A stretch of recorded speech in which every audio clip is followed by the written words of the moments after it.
โอ้โหสุดที่ครับทุกคนนี่คือผมเมื่ออีกครั้ง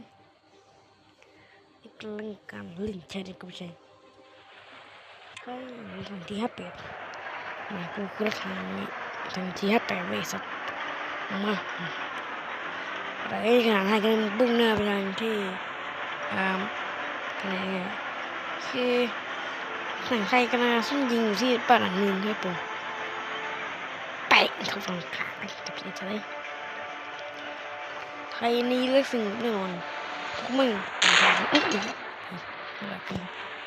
เอ้ยเห็นก็แล้วเราโอ้ยอันอะไรแบบนี่ก็แล้วนี่รถเข้าเลยคือพันกระทำความใจครับผม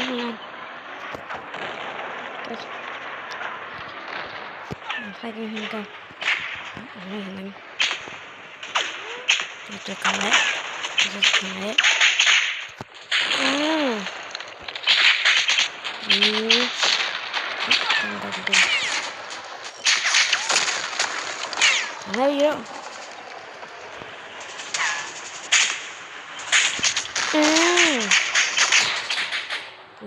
ให้ได้ที่นี่ให้กันเนื้อหาเย็นให้เอาก็เอาเลยใครกันขนาดไหนวะจะทำอะไรติ้นหนึ่งเลยทำที่เลยกูไปก็แล้วตอนนี้กูไปใส่ตะกั่วน็อตซีโฟกูเด็กเลยนี่ไปทำให้กูใคร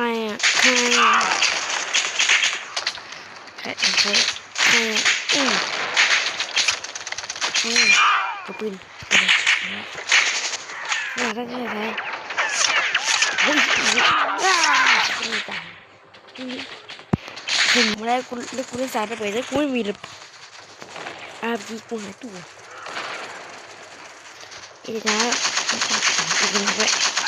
ไปเราตายบุกจุดเต้เว้ยเขาออกไปได้เยอะไปแล้วแล้วซ้ายว่ะสมมติเย้กูไปเว้ย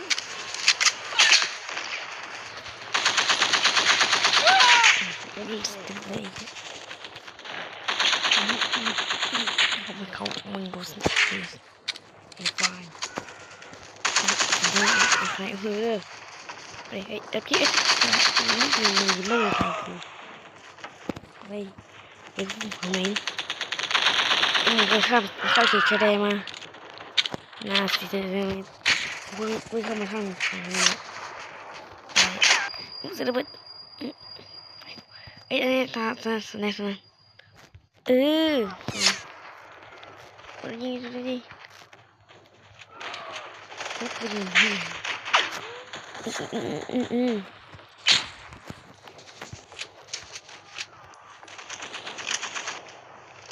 กูยิงนี่ไม่หาข้อแม่งไงมึงเดินยิงดิมึงจะขับมันเพื่ออะไรกูยังโดนก็ทำงานให้อยู่ทำงานให้ไม่มันสังขบินเฮ้ยเราไปเราห้างเดี๋ยวเราไปสรุปกันได้โอ้ยเราปุ๊บจะวิ่งเอาเฮ้ยเอาไปมันถ่ายก็เกิดได้แล้วไอ้พวกเอาจีเขาเสียใจเขาไปใส่กูเข้าเลยมึงเอาทางเลยเฮีย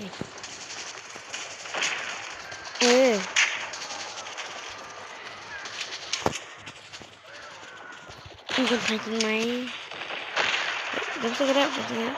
กินคนไทยก่อนว่าแต่คือกูไอ้ไรเขาใช้กันกัมพูชามึงวิ่งเร็ววิ่งดีกว่า จะวิ่งหนีก่อนเพื่อนวิ่งหนีก่อนไปไปเลสติกนี่บุกมาเพื่อนใครบุกขึ้นไปกับเลยไปทิ้งไปเลยวะเมารู้สึกว่าสถานการณ์ไม่ค่อยดีอะไปละให้ไม่ได้เยอะแต่ได้ก็ซีเป็นยิงสิ่งเป็นพวกเลยเป็นยังไงสุดยืดจุดจัดจุดก่อนขัดจะมีอะไรอยู่เพื่อนเราปูงดีทีเดียวกูกับตัวเลยตุ่มเลยมึงคือสิ่งนั้นกูไม่เห็นเลยเดี๋ยวซื้อเส้นยิงไม่โดนเอามันคือสิ่งไม่ดีสักมึงขนาดพ่อแม่นะใครเคยเห็นไทยไม่ดีเลยแล้วบูมึงมันไทยกูออกไปดิซุ่มเลยสุ่มด้วยโอ้สู้กันนะเพื่อนสองหนึ่งไปมึงพวกกับกูให้เป็นคนคนนั้น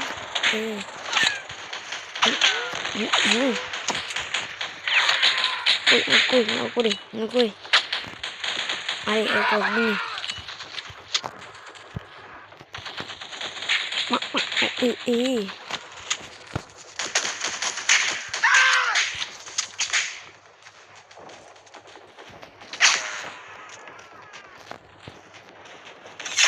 ฉันกดแล้วฉันก็โอ้หันแวะแต่ขนาดว่าโบ้ก็เท่านั้นจะเป็นโอ้โหแตกจริง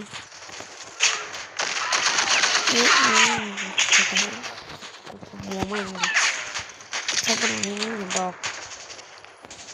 ให้ก็ทำคุยอะไรกูไม่อยู่นี่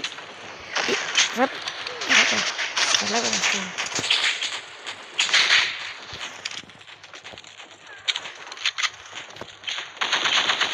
ี่จะเที่ยอะไรเนี่ยลบแล้วก็จะเนี่ย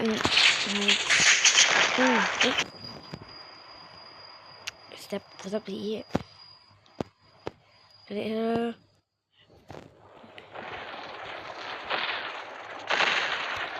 โอเคอะไรกูเจ็บกูเลือดเจ็บเปิดก่อนโอ้โหVIP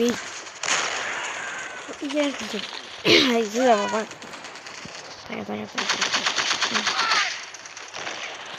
itu bang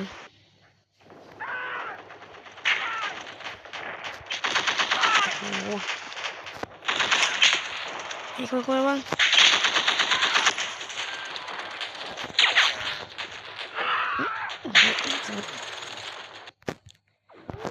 nggak bisa belum lah udah deh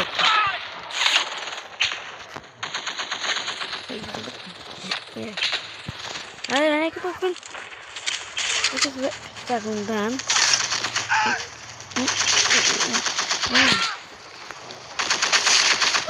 ini lagi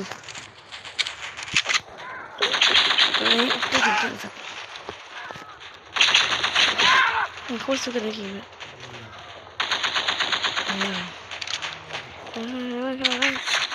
makan lagi oh wow ini kan dah what คุณลึกเลยไปแต่น้ำน้ำเดี๋ยวพูดนี่แหละให้กันสั่งมาแล้วโอเคเดี๋ยวเพนแล้วระเบิดจุดมากแล้วให้กันเลยด้วยกันที่สุดก่อน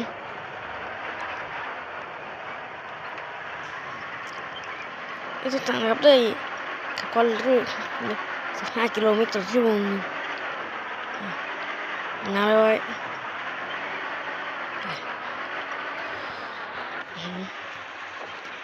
มาดูดิงมาจากน้ำวัด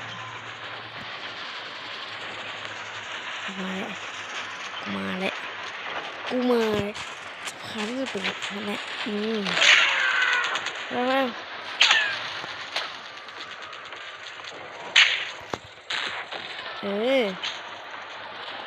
แล้วแสงกันมัน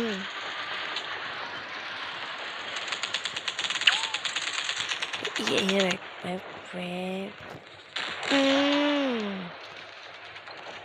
สวยเลยคราวนี้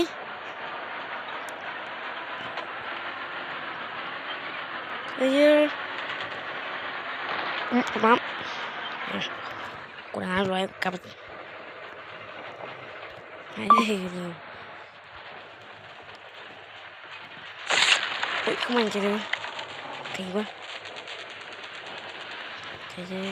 มีอยู่ที่นี่ช่วยยิงอยู่สิต้นไม้มาเป็น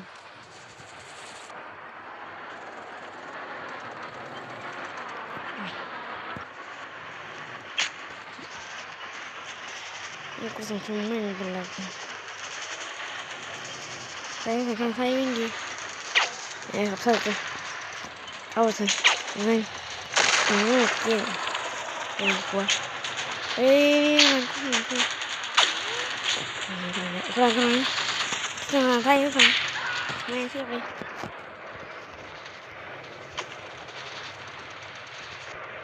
โอ้โหฮัลโหลมันดอก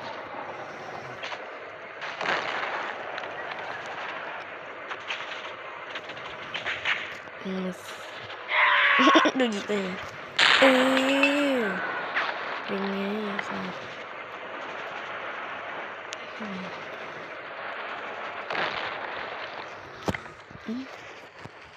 อะไรอ่ะอะไรอ่ะใช่ป่ะไปขึ้น